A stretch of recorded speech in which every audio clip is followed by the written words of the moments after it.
Welcome to USA Global TV and Radio, where our mission is to provide education, entertainment, hope, and inspiration. USA Global TV and Radio connects you with experts and audiences all around the world every single day to help you succeed in business and to live a richer life. Visit us at usaglobaltv.com to learn about career and life-changing training and mentoring programs like the Listening Mentor. Subscribe to our newsletter to stay informed about our special programs and offers. Discover how you can become a guest on one of our shows or a host or producer of a USA Global TV and Radio show of your very own. That's USA Global TV and Radio, where the doctor is always in.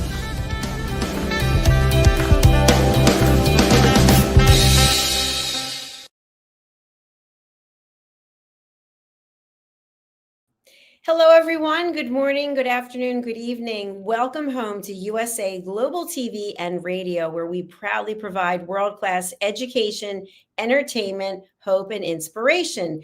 I'm your host today, Dr. JACALYN Kerbeck, and we are here on Coexistence and Sustainability with Pet Psychic Aminah. Today, we're going to be talking about a very special topic, especially for those who are in the States, and we have the big Thanksgiving weekend here. Paws and plates, foods that you should not feed to your pets and what you can feed to your beloved animals. Joining me is the star of our show. Her name is Pet Psychic Aminah. She is not only a pet psychic, but she's also a trainer, a speaker, and a humanitarian. Let's welcome her to the program. Hello, hello. Thank you so much. So good to see you. How was your Thanksgiving? It was really nice to, just get time with the family and talk and sit around. And it wasn't just all about the food. You get older and you get older kids. It's not just about the food, but it was nice catching up.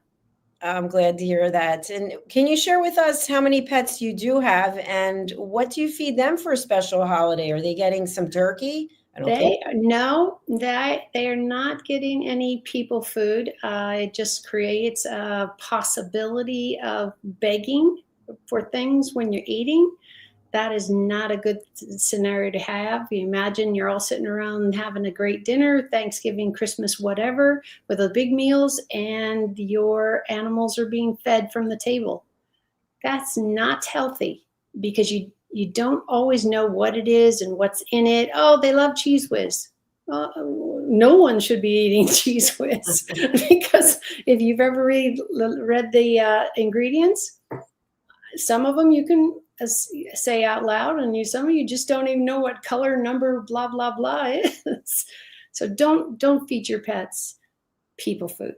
It's just the go-to of every good caregiver and owner of pets.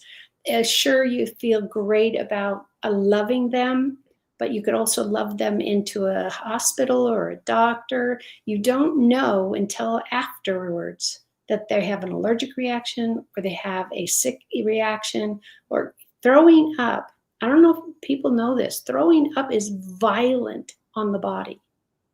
And that's for people and animals. So you don't want them having to get sick again or having to flush them, or God forbid, you have to take them to the vet and have them stay overnight because they've got to have an IV or something like that. These are the risks you take by feeding other things that you haven't cleared with the person who's making it for your dog, for your cat, for your bird, for your lizard, whatever it is. It is really, really important that you know what you're buying. It's very important. So thanks for that. A question that I have, because I've actually seen people feeding their dogs people food, and they don't necessarily feed them from the table, but they actually give them whatever they're making for that meal. The dog actually gets it in a bowl. So what would you say is the difference between giving the dog some people food that some of what they're eating could also be in organic dog food? Well, exactly. We are in a time in history where there are so many places now that you can get organic food, meaning it doesn't have 5,000 things in it or two things that you don't even know what it means. 8 number color 9. What? Why do we need color? Why do we need all of these types of things? Think about what we've done and changed in an animal's life to be with us, but it shouldn't kill them, and it shouldn't cause their fur to fall out and or have rashes. I have seen the clinics and the vets really getting slaughtered by skin diseases. And what do most skin diseases are caused by? Diet. Exercise maybe, but diet for sure. There's something that color number 12 might bother them and not bother you. You can make those better decisions. It is really that easy. And in today's world, so many people have pets. The industry has gotten better at a decent price. Not when we were doing it younger, maybe Dr. Jacalyn, when you had animals and pets, it was expensive. I had shepherds, I had working dogs, and they were expensive to feed because they needed not only quantity, but the quality. And nowadays you can really do well with that. What do you think about feeding your dog some type of fruit and vegetables? No, it is never recommended by any vets. The high content of sugars in that alone should keep you away from that. We don't want any heavy salts for yourself or your pets. We don't want you to have any one ingredient just taking it over. It could be color number 9, and you didn't know that your dog or cat or lizard or whatever was allergic to that because you hadn't tried it yet. So remember, we don't need to test on our pets. My go-to always is talk to the professionals. That's what your vet is for. That is the ingenuity and education that they have put into their license to give you that kind of suggestions. Sure, you could do an online search, see what's out there, see what people are talking about, because pet owners are really, really good at sharing. Is it always right for you? Maybe not. So open your mind and open where you're at, and then say, okay, is this really what my cat needs? Is this really what my snake needs? Is this really what my dog needs? What they need is a good, healthy meal, the same as your kids, same as your spouses. All of us deserve things that we can read and not say color number 9 on it, because it can really, really affect people with allergies and the ones that don't even know about. Good points. Thank you. Now, what about some of these treats that they have at your grocery store that are for cleaning the dog's teeth? So they have typical bones that break down, but then they have these other kinds of bones that supposedly help with their breath.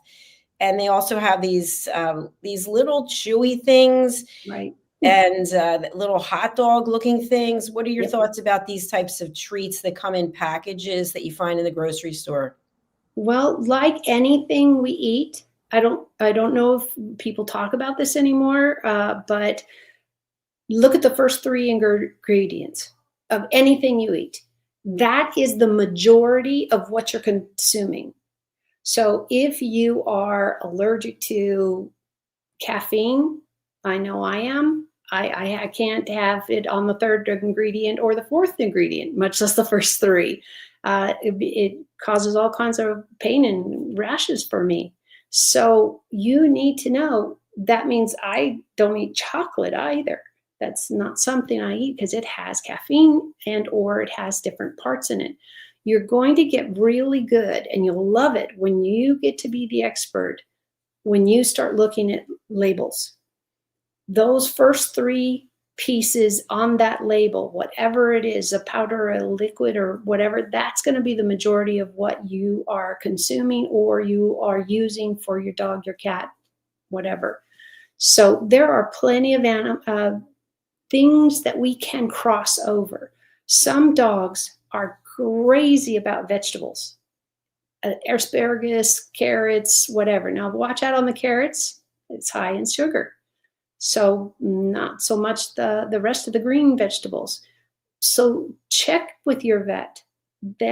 Your veterinarian is a vital part of your health of your animal. Do they need vaccines? Do you do that? Do you not?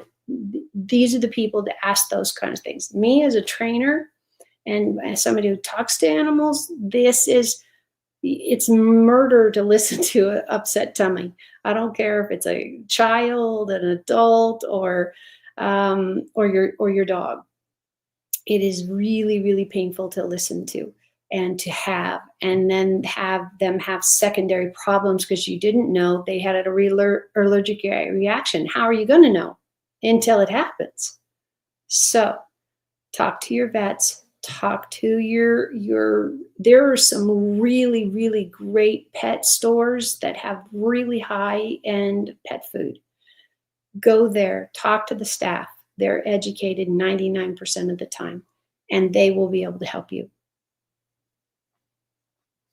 Thank you. When you think about people who have started their own pet line of products, baking products, what if you decide to start making your own food for your dog? So you're going to bake them some treats. What are some ingredients? I don't know if you bake or not, but what are some ingredients that you could put into a dog treat that would be healthy? Any of your now your chicken meat, of course, you have to debone it. That's essential. Those bones are just waiting to get into a tooth and all kinds of medical issues. So if you're going to go with meat, you want to have it be clean. Means no pork, and that's not a meat that's considered clean just because of the way the pigs deal with their own food and they eat a lot of garbage and that type of stuff. So clean meat, things you know what's in it. Do you cook it? Do you not cook it? A lot of animals like it raw, but raw opens up to a few possibilities that it got sat out too long, it didn't get refrigerated long enough, and it's moldy that you don't see. So talk to your vets. Please talk to the professionals. And they, a lot of times now, have their own line because they feel strongly about having not only the authorship, if that's a thing, to how the food was made, but they can stand by it. Or they just sell things in their clinic that they're aware of, has the ingredients they believe in, and have really good results by other animals that they have recommended it. Wouldn't you want to talk to somebody who has that kind of experience? Talk to your vets. Talk to your neighbors are great to get you started and say, hey, this worked for me, but this one didn't. This worked one for me, this one didn't. Not all animals necessarily are capable of consuming the same thing. So keep that in mind. It's just food for thought. Excellent points. Thank you. Thank you. So what about as your, let's say, dog specifically starts to get older, what kind of caloric intake should there be when the dog is a puppy versus when it gets older? They really are still recommending a higher fat content, because with the older animals, you're going to have less fat staying on them unless they're completely sedentary and you feed them terrible things and you come at it that way. So you really, really want to look at what's the animal, what do they need, what is their age range.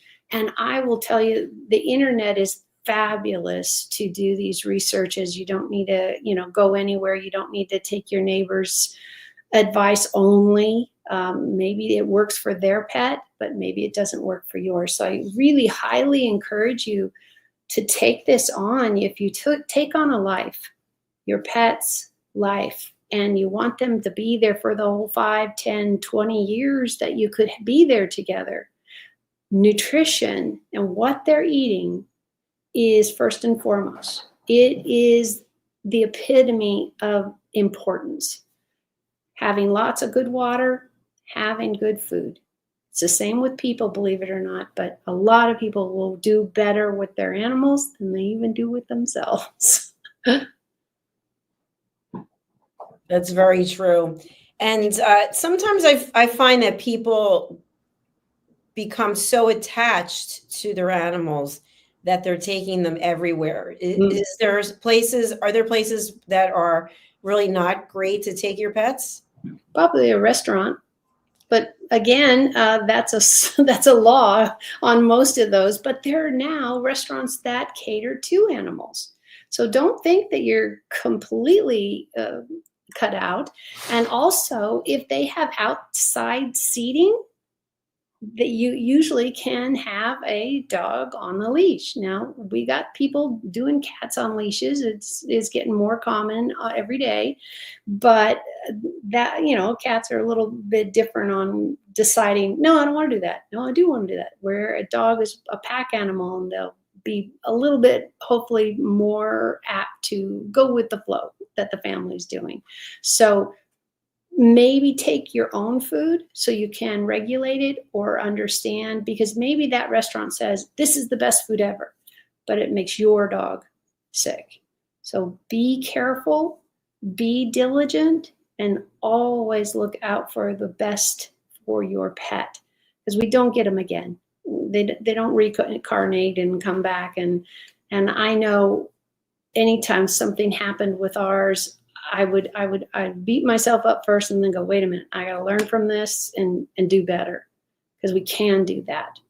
But you got to start out with really good food, because then you got a really healthy animal that's going to be there really, truly as long as their lifespan can be. And that's what we all want, right? Definitely. I do know of times when people who own dogs and they're barking and barking, they'll just give them anything to make them stop. Yeah. But they're not addressing the issue, right? If you have a kid that runs around your house screaming all the time, there's something wrong. There's something that they're communicating this way. Your dogs and cats do the same thing. Your squirrels, whatever you got, they have a way of communicating.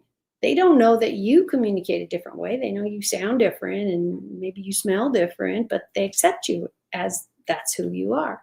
We need to do the same for our animals, and same thing for our wildlife.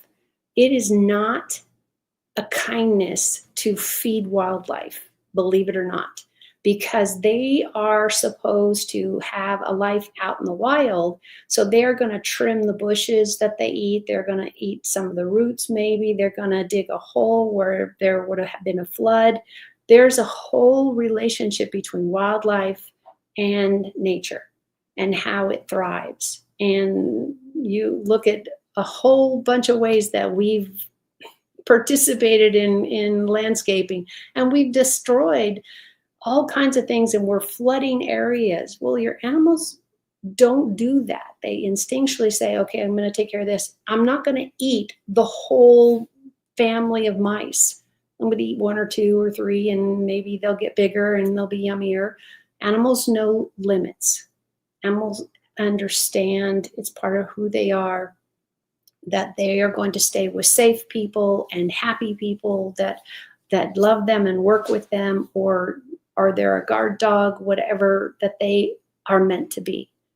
We just need to keep that in mind. Don't waste all the resources and then be surprised when we're in floodland or the plants aren't growing, so therefore we have no vegetables, or whatever happens to our nature. It can be rectified today, always. What happens, Pet Psychic Amin, if we see a creature in the wild and it's been injured and it's kind of calling out to us? Do we go with some water? Do we go with some food? Do we give some linens, blankets? What would you suggest? The first thing you need to do is you need to get a hold of the wildlife organization in your state, county, zip code. You can call your city election people and say, hey, I've got an injured animal, wildlife. There are a million laws and rules that either allow you or don't allow you to intervene with a wild animal that is injured. So please, make sure you cover yourself by finding out what those laws are, and then getting the right people that are licensed to step in and help that pigeon or help that horse, dog, whatever's out there. And you found, I would hate to find that my neighbor is not feeding their dog, and all of a sudden, these roaming around in the bushes, and I can say, okay, I know what this, I know what this looks like. But it would be safer for you as a neighbor to probably call the city people and get their advice and tell them what's going on, because it hopefully won't be just you who call them and say, hey, I'm worried about their animals. That's harmless, because somebody professional will come out and judge the situation and find out if they have a vet, if they're getting care, and you're just seeing it on a bad day. So somebody else who professionally does this will have that respect and the ability to say, hey, let's look into this. Now, I do know that sometimes when we call wildlife, they will actually come out and kill the animal. And so you don't want that to happen, but you're saying that there are laws in certain states where you really can't intervene. Right. If you've got for example, a deer that's been hit by a car, sadly, it happens in those places that the deer are there. They're wanting to go over there to the water, and everybody's not stopping their cars, or they don't see them. And it's tragic. It's absolutely tragic, because some of them survive but lost their legs, so will never be wild again. So again, every municipality has those laws and rules, especially if you're in a vaguely rural any area. They're going to know what the wildlife is like. Do you have 100 squirrels running around and stealing nuts, or or your deer country, or you're just people? Sadly, it happens to pets, and their house cat, they don't want it anymore, so they move out of the place they lived and they just leave it, or they put it out. And this is how we get a decimation of birds, because we've got cats running around like crazy, and everybody's like, oh, but they're bored and they don't have anything. No, you're bored. They can be just as happy as clams if you give them a scratching post and maybe some balls to chase, and you interact with your cat, dog, whatever it is. But when your cats are let loose on the world, they are consuming far more than what would be happening if all these cats weren't running around while their families, at work or whatever, and they're just like, oh, they love going outside. Well, yeah, who doesn't love going outside and laying in the sun? The problem is you're getting too many kills. Too many birds are being killed. And we need that whole picture for nature to work.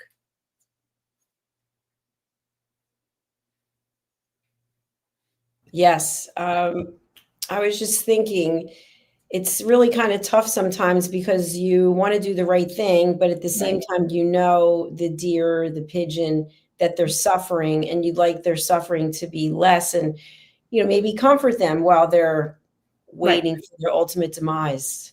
And you can do that. There's a lot of laws that don't even let you cross that line, and I understand because some people then keep them for forever, and that's not how wild animals should be. And God forbid they have a disease you don't know about, et cetera, et cetera. That's why I always say, talk to the people in your county, city hall, whatever it is, and say, I think I have a bird with a broken wing. Is there somebody who can pick it up?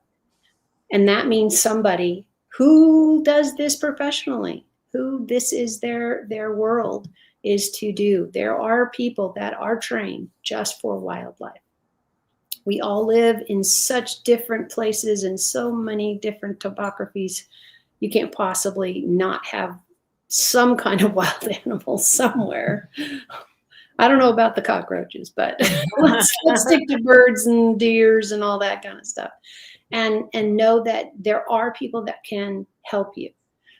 Is it possible they might put it down? I hear this. I used to hear this all the time. Oh, but I'm afraid they'll put them down and they won't give them a chance. That is possible. Not probable, but it's possible. Today, we're more educated than when I was doing this even 20 years ago. And so many people was like, oh, I'm going to save them. I'm going to save them. And it's like, but I don't know how. And I can't afford the vet. Blah, blah, blah. So then that animal went without suffering. They did suffer and their life was terrible up to the end. So there's that narrow road. How do you pick it? That's up to each of us. I'm just giving you the outskirts of saying it isn't going to be easy because if you have an animal, then you obviously have the heart to want better for them. The one thing we can do is we can stop, doing a lot of things that scare them or they don't see.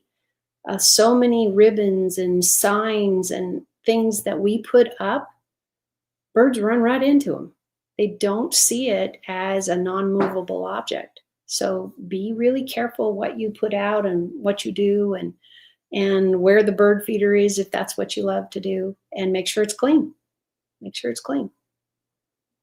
Thank you so much. Can you talk to us a little bit about, we were talking about dogs, but what about birds? If you have a bird feeder, or, you want to feed the birds, is that okay to put some kind of food out? And if so, maybe people don't want to go and spend money to buy bird seed. What's actually in bird seed that maybe you could find and put together your own bird seed? Anything, depending on the bird, is what they're going to eat. So you really, really should get the bought one because you'll know it's the size right, things you're going after. You get the small birds, they're doing a little small seeds, you get small bugs, you get a small this. What's really nice is if you put a water dish up, you put a fountain up, you put an access place for wild animals. Even your neighbor's cat will come for a place to get clean water. It is so simple. There's no laws you're breaking usually, and you can make a fountain out of it, or you can just make a dish out of it. And if you're in a place that gets really hot and dry, this is life-saving for wild animals. And they come in a million beautiful directions and size and fountains and all of that. These animals will come for that. Now, remember, you can't put chlorine in it. You can't make it a pool or anything like that, like a swimming pool. It has to be straight up water, and you will have to clear that water whatever your weather does. If you're dropping leaves all over and you put the pond next to the tree, then those are things that have to be cleaned out of. But water is more essential. Let me say that again, is more essential than solid food. You can live on water a lot longer than you can that measly little piece of food, whatever they're giving. And you can put cat food out in that, but what you're going to get also, ants. If you put food out, you're going to also invite the ants. So again, do your homework. Look at what they're doing, what is needed, what is available. That's why I always say water, it should be the first thing. It's easy. You can go out and put a little clean water in every day, all of those types of things, and your wildlife will just love you to death because they can see around a pond and see if it's dangerous or who else is drinking out there right now. But it should be clean. Remember, you do need to read. You either get a faucet that has a fountain in it and it changes the water, or you go and make sure you just take a hose, fill it up. It's really that simple. Fantastic. All right. So we talked a little bit, about dogs and also about birds. What about cats? If I had my my druthers, it would be that all cats would be indoors. First of all, they live longer. Second of all, they decimate less birds, meaning they go for them. They're hunters. And so we have domesticated cats. Pretty much, if you have a cat, it's domesticated, and they don't have any reason to be feeding themselves out of the wildlife. And some people think, oh, that's great. They're hunting. It's part of their who they are. Well, yeah, if they were wild. But when we let our cats go out and run around, they're killing lizards, and most of them, they eat them. So it's not necessarily a waste, but it is, because then there's no balance in the world that those lizards live in or birds live in, because there's far too many cats to feed a couple of birds, and they will get in their nests and climb the trees and all that. So please, if you're going to decide to have a pet, specifically a cat, please have them indoors, 100%. Now, what if you have adopted a wild cat? I know my mom had done that, and the cat would come in the house and she would feed it outside with cat food and water, but it would just come and go when it pleased. And sometimes it would bring back little gifts like mice or birds. Oh, So yummy. what if you rescue a wild cat? How do you handle that? Well, the first thing you need to do is get a hold of the government you live in, because every municipality has laws and rules about wildlife, and all wildlife, lizards, birds. I don't know if crickets are on the list because they're a little bit different. But if we continue to take animals from the wild where they are balanced by what living in the wild does. There's only so much food for so many babies and so many animals, blah, blah, blah, blah, on and on, these types of resources. When you take them into your home, there's plenty. There's plenty, because most people don't have no money to buy cat food, dog food, sheep food, whatever that is in your area, or a coyote. But what happens is then the animals that should have been culled out in the wild to keep those numbers down to a reasonable amount that the earth can support, and instead they're in a home and living longer and consuming more, or then let loose. It's not the right balance. That's not the way the world was put together. We try and really, really encourage everybody. If it wouldn't happen in nature, maybe you shouldn't be doing it. Profound statement there. I love it. Yeah, And fantastic. true. And it's easy. It's not blaming. It's if you saw a deer get hit by a car, then you would take it to the ranger station. You would take it to somebody who works in their home area and know if the deer should be put back, or if it would go into care, or it would be put down. But they are experts at dealing with their wildlife. That is what rangers do. They get the people to go this way and not too many cars go that way, because we muck up the air and we drive over things we haven't even seen. And what you don't know is maybe there's a whole plethora of insects that's their food. Right. Well, then the birds don't have any food because the insects didn't have any food. And here goes this terrible spiral out of control. That's what I want people to hear. We're all connected. We really are. So true. And I'm finding that people are starting to wake up at some point to realize that. Thank you. I'm glad somebody can say that. I don't.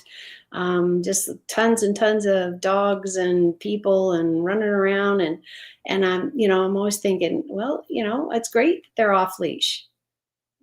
I wonder if they're keeping an eye on them while they're off leash, because there are places you can go. There's tons of dog parks now where, because dog parks were all covered in poop.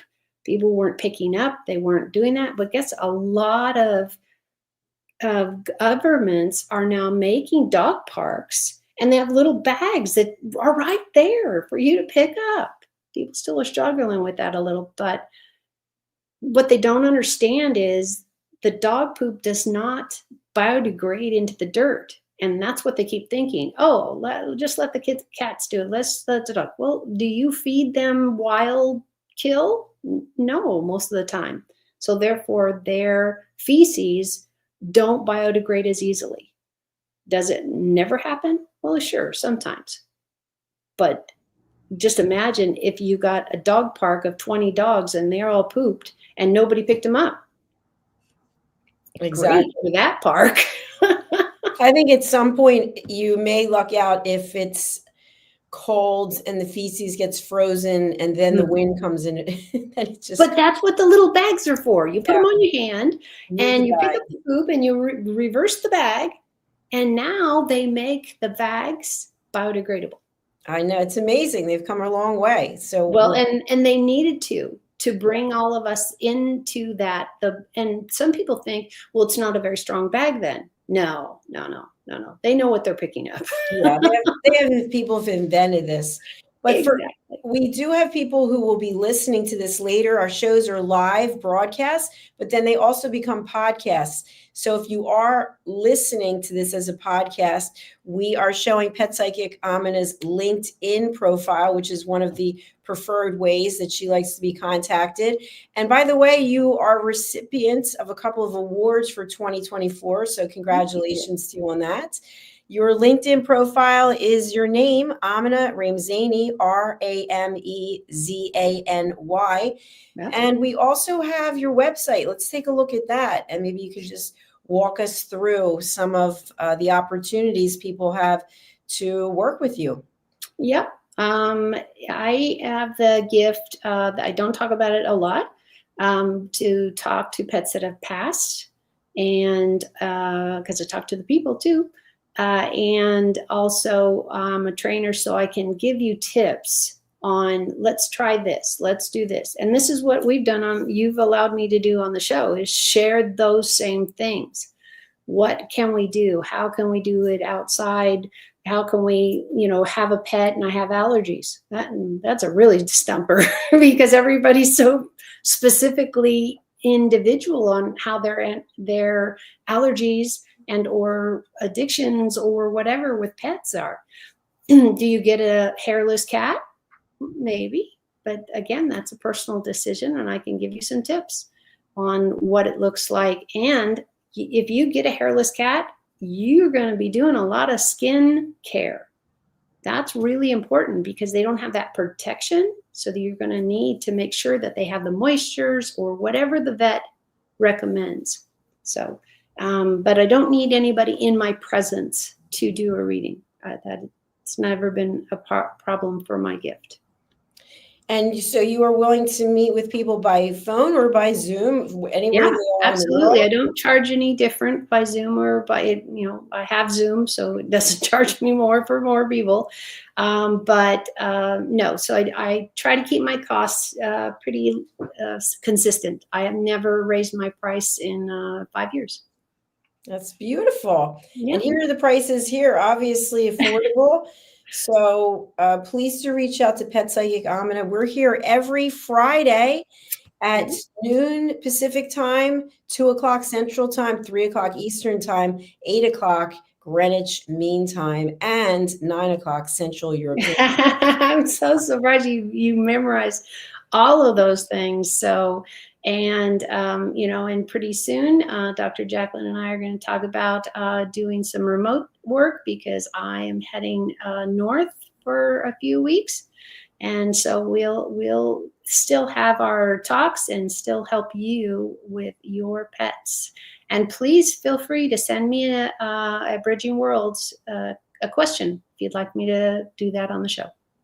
All right. Thank you so much. Pet Psychic Amina's contact information, website, bridgingworlds.us. We already saw your LinkedIn, and then Facebook, Bridging World. So please do reach out. And I look forward to seeing you next week. And thank you, everybody. Our next show is coming up. So stay tuned. If you are in the US of A, enjoying this Black Friday, maybe you're out there shopping till you drop. I don't know. But be safe out there. And remember, kindness, compassion. Do we really want to knock someone over to get some kind of toy? Right. No. Let's be considerate of one another. So sending you all lots of love. Bye for now. We'll see you next week. Take care. Bye-bye.